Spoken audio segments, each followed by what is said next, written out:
இனிய நண்பர்களே, இனிய காலை வணக்கம். இன்றைய நம்முடைய தமிழ் வாழ்வு முறை தொடரில் இன்றைய தலைப்பு சிறை மற்றும் வாழ்வு. சிறை மற்றும் வாழ்வு. நாம் ஒரு வழக்கில் தொடர்புடையதாக நாம் குற்றம் சாட்டப்பட்டு அதில் நாம்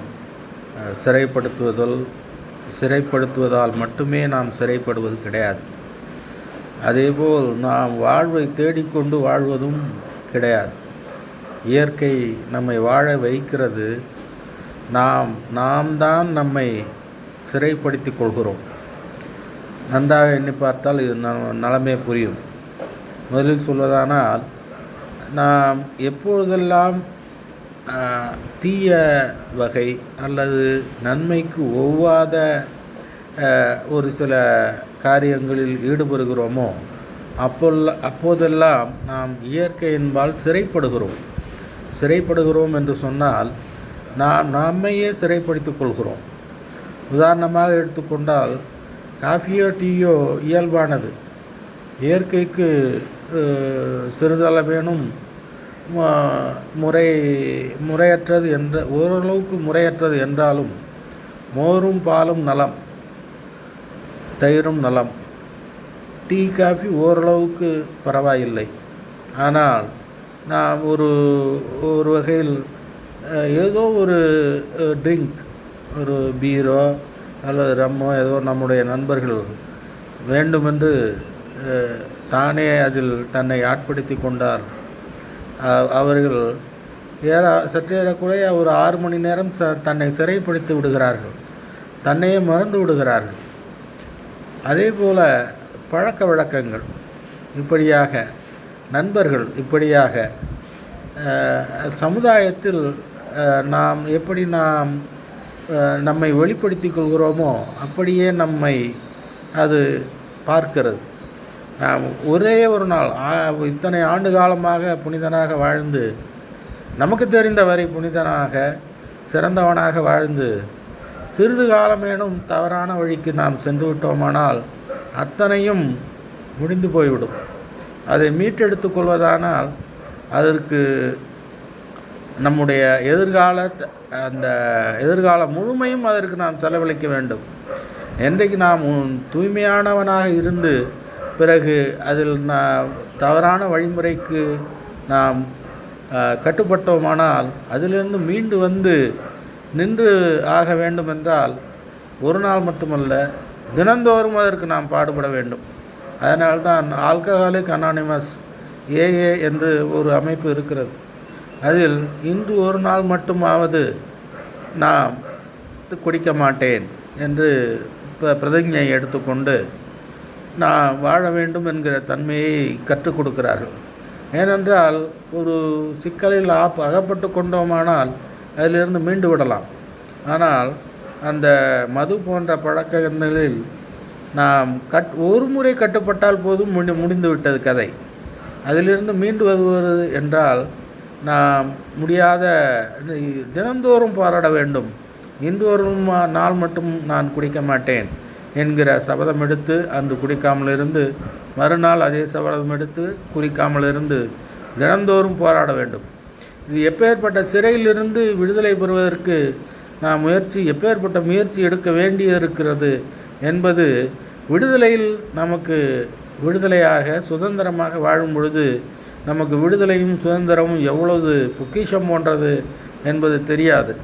ஆனால் ஒரு முறை சிறைப்படுத்தப்பட்டு விட்டால் அதிலிருந்து மீண்டு வருவது எவ்வளவு கடினம் என்பது விடுதலையிலும் சுதந்திரத்திலும் வாழும் நபர்களுக்கு தெரியப்படுத்தும் முயற்சி தான் இன்றைய தலைப்பு.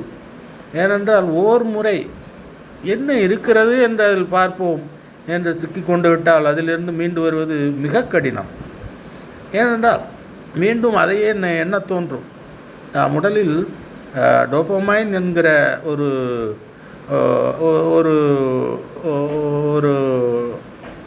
ரசாயனம் நம்மளே சுரப்பி நமக்கு சுரந்து தருகிறது. எப்பொழுதென்றால் ஒரு மகிழ்ச்சியான நேரத்தில் அந்த சுரப்பி நமக்கு கிடைக்கிறது உடலுக்கு.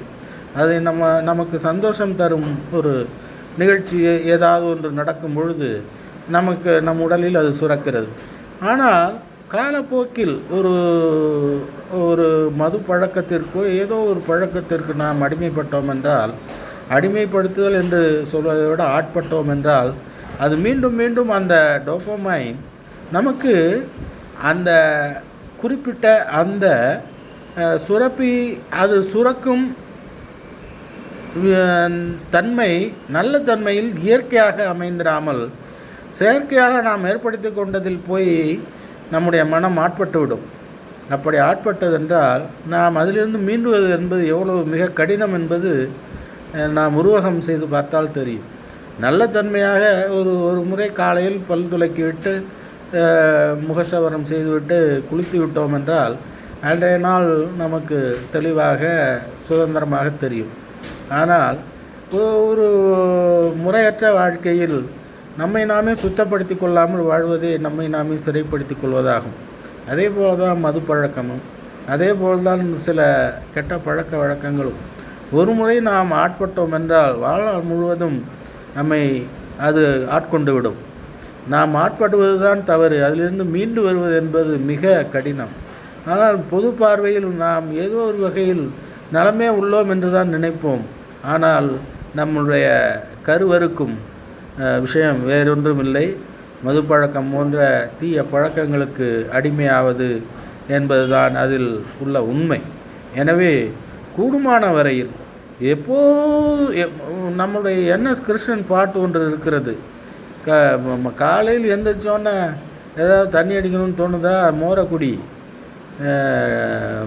நமக்கு என்னென்ன சாப்பிடணும்னு தோணுதோ அந்த நேரத்திலலாம் மோர் பழக்கம் அல்லது ஒரு சில பழக்கங்களை நாம் உண்டாக்கி கொண்டோம் என்றால் மது பழக்கம் என்பது இல்லாமல் போய்விடும். நாம் என்றைக்கும் சிறகை விரி பற எழு என்று நம்முடைய பாரதிதாசன் சொல்வது போல நாம் சமுதாயத்தை ஒரு பொது பார்வையாக பார்க்க வேண்டும். இன்றைக்கு குடி என்பது மிகப்பெரிய ஒரு கொடுமைகளில் ஒன்றாக ஆகிவிட்டது.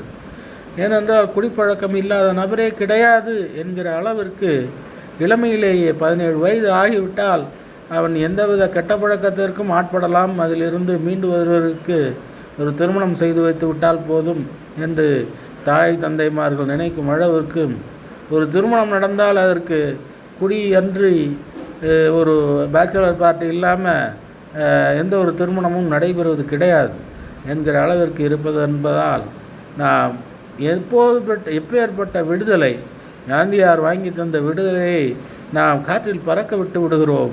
நம்முடைய பழக்க வழக்கங்களை நாம் மாற்றிக்கொள்ள வேண்டும். எதுவும் தவறல்ல என்று நினைக்கிற மனப்பான்மை வேண்டும். அஞ்சுவது அஞ்சற்க என்று ஒன்று இருக்கிறது. எதை பொறுத்தும் நாம் அஞ்சாமல் இருப்பது வேறு. ஆனால் அஞ்ச தகுந்ததை கண்டு நாம் அஞ்ச வேண்டும். தீய பழக்க வழக்கங்களை கண்டு நாம் அஞ்சி ஒதுங்க வேண்டும் என்று கூறிக்கொண்டு இந்த தலைப்பு இத்துடன் நிறைவு நம்முடைய தமிழ் வாழ்முறை தொடர் நிரந்தோறும் தொடரும், வளரும், மிகும். தயவு கூர்ந்து நண்பர்கள் லைக் செய்யவும், நண்பர்களிடையே பகிரவும், சப்ஸ்கிரைப் செய்யவும். நன்றி, வணக்கம்.